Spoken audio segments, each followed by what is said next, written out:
En vérité, mesdames, messieurs, il s'agira durant ces 3 jours de revisiter les points essentiels de notre programme afin de pouvoir évaluer objectivement le degré de réalisation et bien entendu d'identifier les contraintes et les obstacles à surmonter pour travailler plus vite et plus efficacement en direction de 2027. Il s'agit donc, Dakaroises, Dakarois, d'un exercice utile et fort enrichissant pour le conseil municipal qui ne manquera pas d'en tirer le meilleur profit. Notre programme, Dakar Bi Ñu Bokk, est composé de 6 axes et de plus d'une centaine de propositions et d'objectifs stratégiques.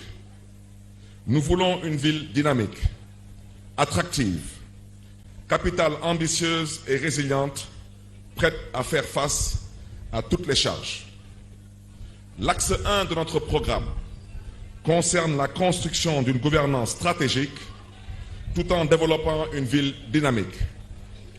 Faire de Dakar une ville de santé, éducative, sportive, une ville économique à fort impact social, mais aussi une ville solidaire et sociale.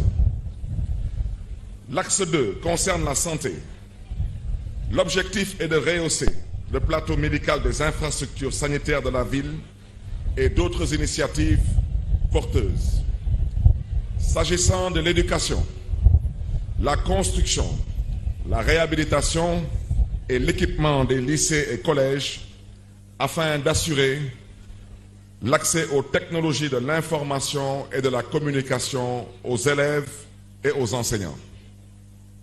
Dans le secteur de la culture, il est prévu la création de pôles danse, cinéma, musique et design dans les quartiers de la ville que sont Ngor, Ouakam, Parcelles Assainies et Yoff. La transformation du cadre de vie, la gestion des marchés, la libération des rues et trottoirs font également partie du programme, de même que le repositionnement de Dakar dans la diplomatie des villes. À ce stade, vous me permettrez de décliner nos réalisations en cours et je me permettrai de commencer par la santé et l'éducation, qui sont 2 piliers essentiels de la politique municipale. La santé pour tous. Comme dit l'adage, quand la santé va, tout va bien. L'objectif de la politique municipale de santé est de rehausser le plateau médical des infrastructures sanitaires placées sous la responsabilité de la ville de Dakar. La politique sanitaire et sociale de la ville est placée sous le signe de la solidarité, de l'inclusion et de la justice sociale. À ce titre, pour les réalisations, nous sommes en train de construire un pôle mère-enfant à l'hôpital Abbas Ndao d'un coût de 600 millions de francs CFA. Nous avons déjà commandé et d'ici quelques semaines, nous allons recevoir un IRM pour un montant d'1,5 milliard, soit un investissement global de 2 milliards de francs CFA dans le cadre de la vision que nous avons pour l'hôpital Abbas Ndao. Nous avons déjà construit et réceptionné un centre médico-scolaire dans l'arrondissement de Grand Dakar, particulièrement dans la commune de Dieuppeul-Derklé-Castor. La réouverture de l'école municipale de la santé pour la formation d'infirmiers, de sages-femmes et d'assistants infirmiers gratuitement. Le centre de dialyse Khalifa Ababakar Sall de Liberté 6, équipé de 40 générateurs, d'un coût d'à peu près 400 millions de francs CFA et qui peut prendre jusqu'à 120 patients par jour. La prise en charge des analyses biologiques pour un montant de 50 millions de francs CFA. Des ambulances médicalisées pour la commune des Parcelles Assainies, la commune de Grand Yoff l'Institut d'hygiène sociale et le centre de dialyse Khalifa Ababacar Sall de Liberté 6. 10 500 prises en charge dans les hôpitaux partenaires et nous avons des partenariats avec 12 structures sanitaires à Dakar. 26 évacuations sanitaires, principalement au Maroc, au niveau de la clinique internationale de Casablanca, avec laquelle la ville a noué un partenariat. Et pour l'instant, nous avons déjà consommé à peu près 88 millions de francs CFA en prise en charge. Pour les actions sociales, la ville de Dakar, en 2 ans et demi, a déjà décaissé 2 milliards 20 millions de francs CFA pour tout ce qui est secours des fêtes de la Tabaski et des fêtes de Pâques. 1 milliard de francs CFA lors de la journée de la solidarité municipale avec des financements et des équipements dédiés aux femmes, aux jeunes et aux couches plus vulnérables. Des kits alimentaires et des denrées pour le Ramadan et le Carême, ainsi que des moutons et des bœufs lors des fêtes de Tabaski et Tamkharit pour venir en aide aux plus démunis et aux populations les plus vulnérables. Noël pour tous, en décembre 2023, au profit de 1000 enfants ayant des besoins spécifiques, mais aussi à ceux que j'appelle les enfants oubliés de Dakar. Pour ce qui concerne l'éducation, Dakar, ville d'éducation. Comme le disait le président américain Abraham Lincoln, si vous pensez que l'éducation coûte cher, eh bien, essayez l'ignorance. En termes de réalisation, pour la première fois depuis les indépendances, une collectivité territoriale s'est engagée à construire un lycée technique scientifique de dernière génération dans l'arrondissement de Grand Dakar pour un montant de 1 milliard 200 millions. Je voudrais à ce stade dire que le seul lycée scientifique technique à Dakar, c'est le lycée Maurice Delafosse. Dakar sera doté d'un deuxième lycée scientifique technique et c'est celui que nous sommes en train de construire. Et je voudrais rappeler que dans tout le Sénégal, il n'y a que 4 lycées scientifiques techniques. Il y a seulement le lycée Maurice Delafosse de Dakar, le lycée Ablaye Niasse à Kaolack, le lycée André Pétavin à Saint-Louis, et je pense qu'il y a aussi à Diourbel un lycée scientifique technique. Donc Dakar, Inch'Allah, d'ici quelques mois, sera doté d'un deuxième lycée scientifique technique pour pouvoir permettre à sa jeunesse de s'émanciper et de pouvoir compétir. La reconstruction et la réhabilitation des CEM Ousmane Socé Diop et Adama Diallo d'un coût de 700 millions. Vous me permettrez à ce stade de dire que la ville de Dakar n'a pas pour ambition, comme l'a dit un certain syndicaliste, partisan et clanique. Nous n'avons aucune ambition de construire des classes en mettant des ardoises sur les toits et en ouvrant 2 petites fenêtres avec une petite salle de classe où même le carrelage reste à désirer. Nous avons une ambition pour Dakar qui nous a vu naître et grandir, et nous avons surtout une ambition pour la jeunesse de Dakar, parce qu'une fois de plus, la jeunesse n'est pas l'avenir, la jeunesse est le présent. Je souhaiterais rappeler que ce montant de 700 millions vise 2 lots.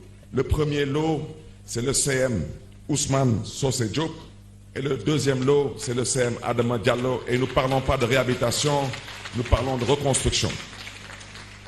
Un appui conséquent en équipement et matériel au collège, des prises en charge scolaires au niveau national et des allocations d'études à l'étranger au niveau international. Je voudrais dire que la ville de Dakar, dans tout l'espace Schengen, au Canada, aux États-Unis et en Afrique du Nord, nous avons sur ces 2 ans, y compris au niveau local, nous avons décaissé 7 milliards de francs CFA pour permettre à des Dakaroises et Dakarois de pouvoir poursuivre leurs études. Sans ne pas oublier de mentionner la fête de l'excellence aux meilleurs élèves de Dakar, une formation en conduite automobile pour plus de 4000 jeunes renouvelables chaque année, les Dakar Innovation Days, avec comme point d'attraction le hackathon. Une formation de 300 anciens pensionnaires des maisons d'arrêt et de correction pour faciliter leur réinsertion. Concernant la culture et le sport, s'épanouir doublement par la culture et le sport. Comme le dit l'adage, un esprit sain dans un corps sain. Dakar Hub culturel.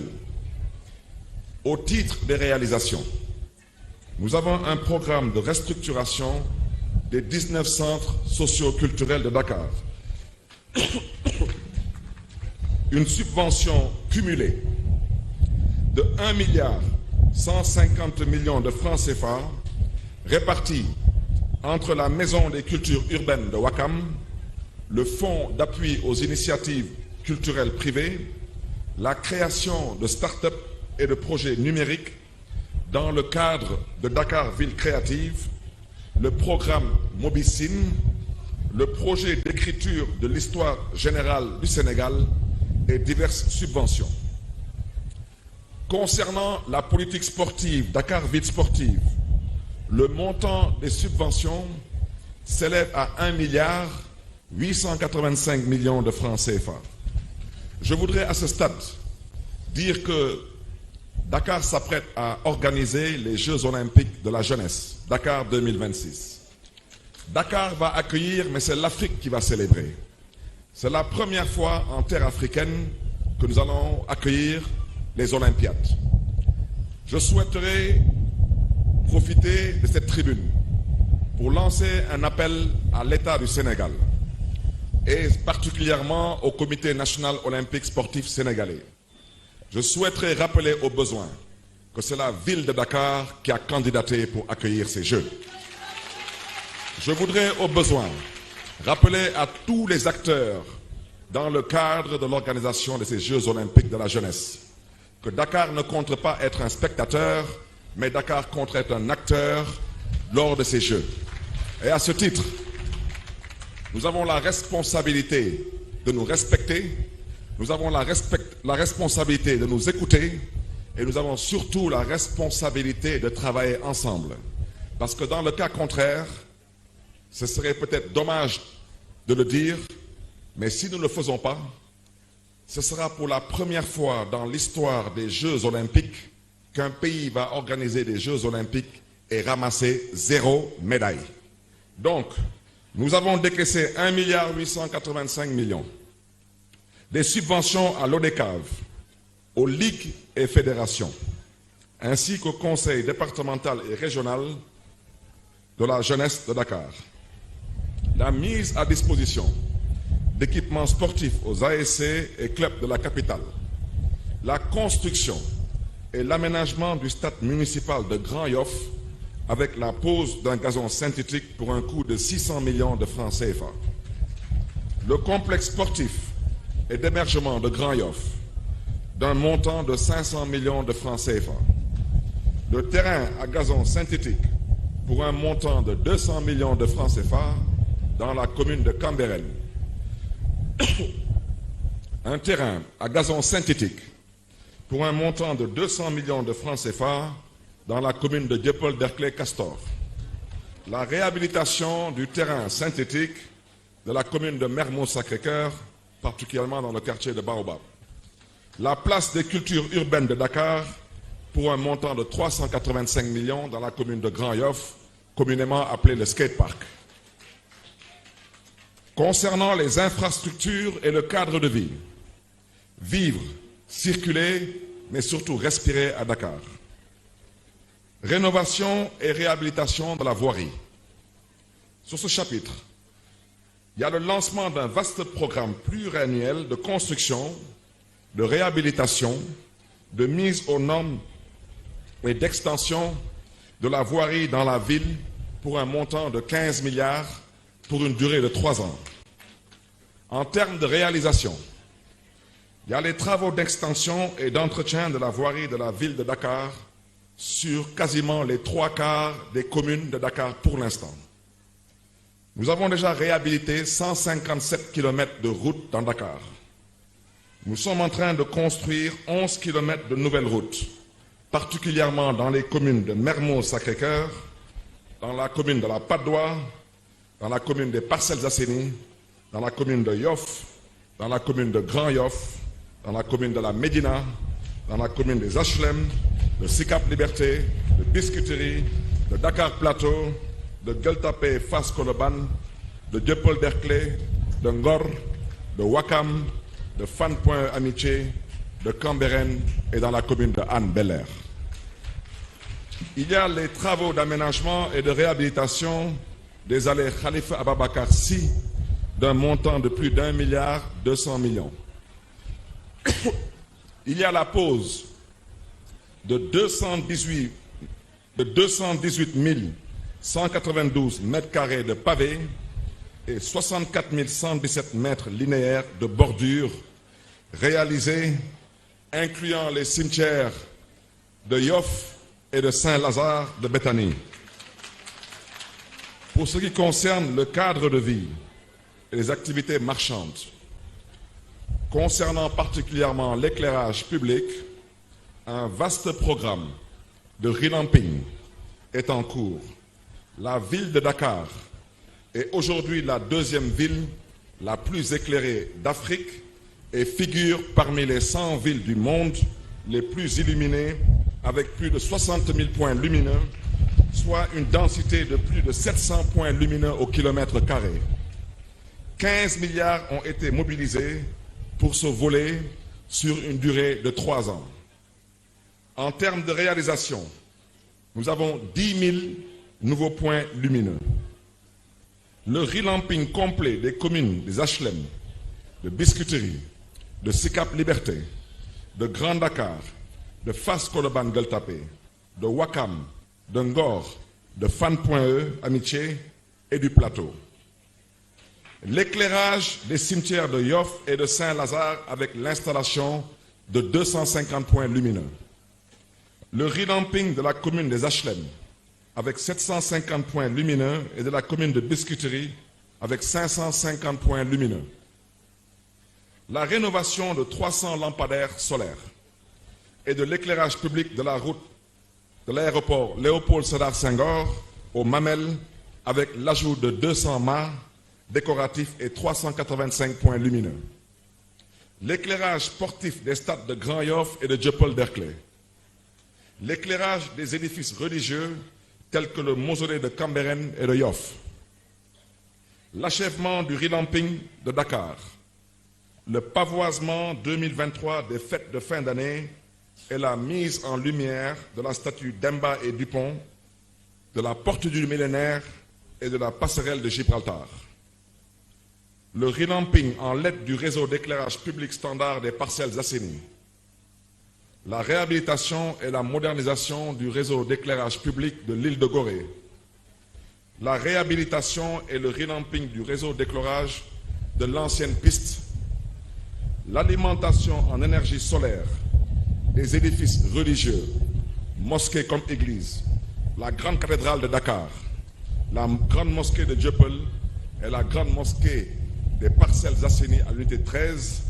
Et demain après-midi, après la prière, nous allons procéder à l'installation du réseau solaire à la grande mosquée de Massalikul Jinan. La réhabilitation de l'éclairage public des quartiers de Cité Keur Gorgui, Cité Cheikh Ahmadou Bamba de Biscuiterie et de la route principale de la police de Grand Yoff. La modernisation de l'éclairage public des allées Khalifa Ababacar Sy et des 2 voies du camp pénal. L'extension de l'éclairage public de la cité Mourtada, la cité Mbacké Faye de Ouakam, la cité mini de Liberté et la cité économique de la Médina. L'éclairage des jardins publics de la ville de Dakar. La remise en service des carrefours des feux de signalisation tricolores.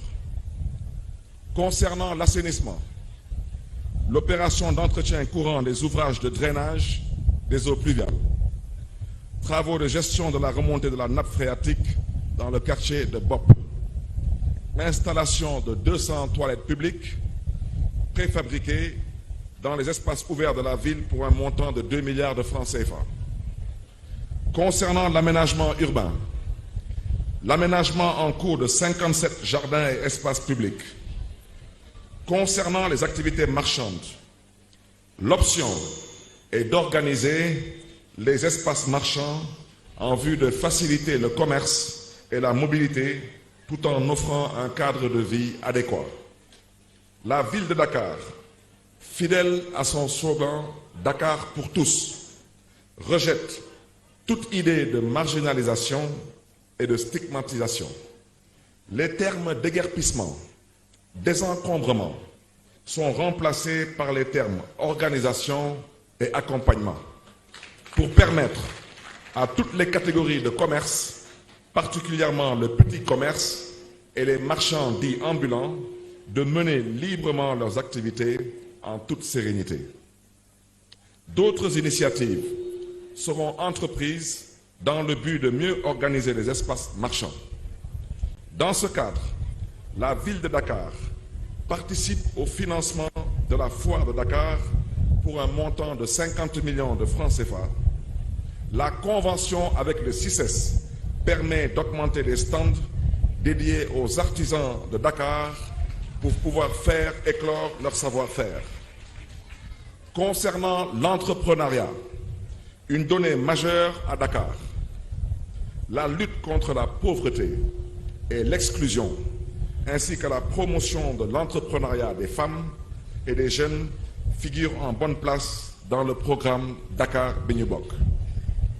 En termes de réalisation, il y a une hausse de la dotation financière de 396 millions à plus de 500 millions de francs CFA. La formation de 9000 bénéficiaires dans les domaines de la pâtisserie, de la production de javel, de la teinture, de l'économie sociale et solidaire et de l'entrepreneuriat. 6271 bénéficiaires ont reçu des financements pour un montant de 502 945 500 francs CFA. Soutien à 100 startups avec la couveuse d'entreprise pour la promotion de l'emploi par la micro-entreprise. Au registre des relations internationales et de la coopération décentralisée. Dakar a une longue tradition de jumelage avec plusieurs villes. Elle développe avec elles des accords de coopération technique et culturelle. Dans le monde, Dakar, c'est la présidence de Métropolis. Dakar, c'est le secrétariat général et la vice-présidence de l'Association internationale des maires francophones. Dakar, c'est la vice-présidence de cités et gouvernements locaux unis. Dakar, c'est la vice-présidence de l'Association internationale des villes portuaires. Dakar, c'est la vice-présidence du Fonds mondial du développement des villes. Dakar est membre du C40 et Dakar est membre de World Union of Olympic Cities. En termes de réalisation, à travers la coopération, nous avons réussi à obtenir, entre autres, le projet efficacité énergétique de 23 bâtiments municipaux, le plan climat-énergie territorial, le PCET et l'aisance aquatique avec l'Union européenne, l'autonomisation des femmes et le skatepark avec l'Association internationale des maires francophones, le projet MGET avec l'Union européenne et Métropolis, le projet de lutte contre les maladies non transmissibles, Dakar PHC 2023 avec Vital, Stratégie, Bloomberg, Philanthropie, la couveuse d'entreprise avec la CPM, la formation des maîtres nageurs pour lutter contre les noyades, la construction et l'équipement de postes de secours au niveau des plages, le projet de lutte contre la précarité menstruelle chez les jeunes filles scolarisées avec la ville de Marseille, le projet de mise en valeur de la place de l'indépendance avec Rabat Majal du Maroc, le stage et la formation des entrepreneurs du FODEM avec Logique Montréal, le projet de micro-jardinage, le projet Dakar Rêve avec la ville de Milan. Au registre Dakar, carrefour d'échanges internationaux, des forats, des conférences internationales ont été organisées dans la capitale sénégalaise, faisant du pays une attraction et une destination prisée. À ce titre, on peut citer le Forum mondial de l'eau en mars 2022, le Forum mondial de l'économie sociale et solidaire en mai 2023, les rencontres internationales de la culture, de l'artisanat et du tourisme en novembre 2023. Concernant la politique sociale de la ville de Dakar en faveur des travailleurs municipaux, comme le dit l'adage, charité ordonnée commence chez soi. La ville de Dakar, c'est 1700 employés. Une enveloppe de 500 millions de francs CFA a été dégagée pour la colonie de vacances des enfants du personnel, pour l'arbre de Noël, pour la fête des retraités, pour la prise en charge totale de la formation des agents, pour la subvention du transport sur le réseau Dakar Dendik et pour le pèlerinage aux lieux saints de l'islam et de la chrétienté et une revalorisation du pécule des volontaires. Je me permettrai maintenant à ce stade, chers invités, de décliner nos perspectives pour les 30 prochains mois à venir. La seconde partie du mandat sera consacrée à la consolidation des chantiers en cours et à la mise en œuvre des projets innovants. La marche vers 2027 sera dynamique et pragmatique. Elle concernera tous les secteurs. Au plan diplomatique, Dakar s'apprête à accueillir la réunion de la Commission Ville et Développement Durable de l'Association internationale des maires francophones en septembre 2024. La Journée mondiale des métropoles en octobre 2024. Le Forum international de la démocratie participative en 2025. Au plan culturel, le Festival des musiques, des peuples et des cultures pour lancer officiellement notre adhésion totale et notre implication sans aucune arrière-pensée pour la réussite de l'organisation des Jeux Olympiques de la jeunesse Dakar 2026. Une subvention de 100 millions de francs CFA sera allouée à la Fondation Cheikh Anta Diop. Au plan de la jeunesse et du sport, comme je l'ai dit tantôt, l'organisation des Jeux Olympiques de la jeunesse.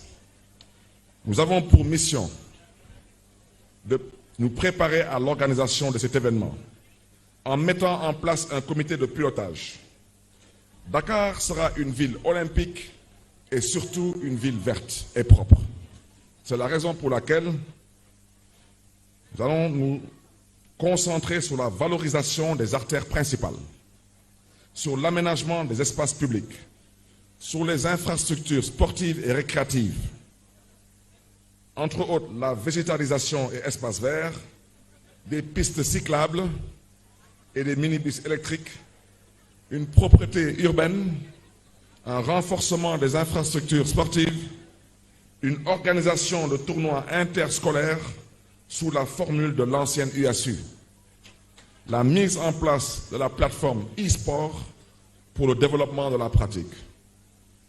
Au plan sanitaire et social, toujours en parlant des perspectives, je poserai d'ici la fin de l'année 2024, Inch'Allah, la première pierre pour la construction de l'hôpital des Parcelles Assainies.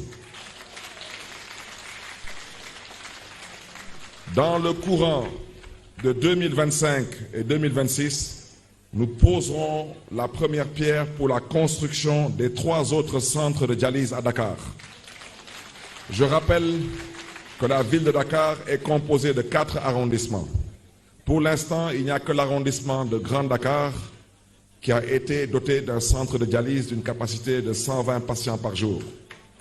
L'arrondissement des Parcelles Assainies, l'arrondissement du Plateau et l'arrondissement des Almadies seront tous dotés de centres de dialyse. Le relèvement des plateaux techniques de l'hôpital Abbas Ndao et de l'Institut d'hygiène sociale. La fourniture de corbillards à toutes les communes de Dakar. À ce stade, je voudrais dire que les communes de Grand Yoff et des Parcelles Assainies ont déjà été dotées de corbillards. Donc, pour l'année 2025, les 17 autres communes de Dakar recevront leurs corbillards. Au plan de l'éducation, la construction de 3 centres médico-scolaires dans les arrondissements du Plateau, des Parcelles Assainies et de Ngor Almadi. Comme je l'ai déjà dit tantôt, l'arrondissement de Grand Dakar a déjà reçu son centre médico-scolaire, particulièrement dans la commune de Dieuppeul-Derklé-Castor. Je voudrais aussi vous annoncer, au chapitre des perspectives, la construction du CEM de Grand Yoff, du CEM de Ouakam et du CEM Abdoulaye Mathurin Diop. La construction d'un 3e lycée scientifique technique dans la commune de Yoff. Au plan des infrastructures, la poursuite du programme de rénovation et de réhabilitation de la voirie urbaine de Dakar, la poursuite du programme d'éclairage public, la poursuite et l'élargissement du programme de pavage. Notre objectif, c'est de faire de Dakar une ville sans sable. Le programme d'aménagement des grandes artères sur les axes suivants: l'avenue du Général de Gaulle, le boulevard Cheikh Ahmadou Bamba, l'avenue Bourguiba, les allées Cheikh Sidati Haïdara, les allées Tcherno Seydou Nourou Tall. Je voudrais aussi annoncer la construction de 3 postes de secours à Anse-Bernard, à la plage du Terroubi et à la plage de Koussoum, d'un coût de 100 millions de francs CFA pour lutter contre les noyades. Pour la politique sociale de la ville de Dakar, des partenariats avec des compagnies d'assurance afin d'obtenir un plafond de prise en charge médicale à hauteur de 80% pour tous les agents de la ville de Dakar, dont je salue l'engagement, la détermination et le sens du travail, dans des conditions assez difficiles et avec des salaires, malheureusement, qui frisent des fois le misérabilisme. L'aménagement d'un restaurant au building communal en vue d'assurer la restauration des agents avec des tickets repas subventionnés par la ville de Dakar. La mise en place d'une coopérative d'achat exclusivement dédiée aux agents de la ville et fournissant les denrées de première nécessité à moindre coût. Des conventions avec Dakar Mobilité, gérante du BRT, d'une part, et d'autre part avec la Center, société de gestion du terre. Le soutien aux coopératives d'habitat de la ville de Dakar. Mesdames, Messieurs, nous sommes au terme de notre présentation. L'exercice a été long, mais j'espère qu'il a été utile pour comprendre la portée de notre action au service de Dakar. Dakaroises, Dakarois, le chemin parcouru n'a pas été un long fleuve tranquille. Il est souvent parsemé d'embûches, pour ne pas dire d'obstacles. Mais n'est-ce pas que c'est le difficile qui est le chemin? Comme disait un grand philosophe, à l'image des athlètes, nous franchirons chaque obstacle pour aller vers l'objectif fixé dans le programme Dakar Bi Ñu Bokk. Nous sommes à présent en route vers 2027. Il s'agira de consolider les acquis, au besoin de réajuster les paramètres, toujours dans cette quête ultime d'un meilleur être pour nos chers concitoyens. Ensemble vers l'essentiel, rendez-vous en 2027 pour un bilan général. Dakaroises, Dakarois, que Dieu vous garde, que Dieu vous bénisse. Je vous remercie de votre aimable attention.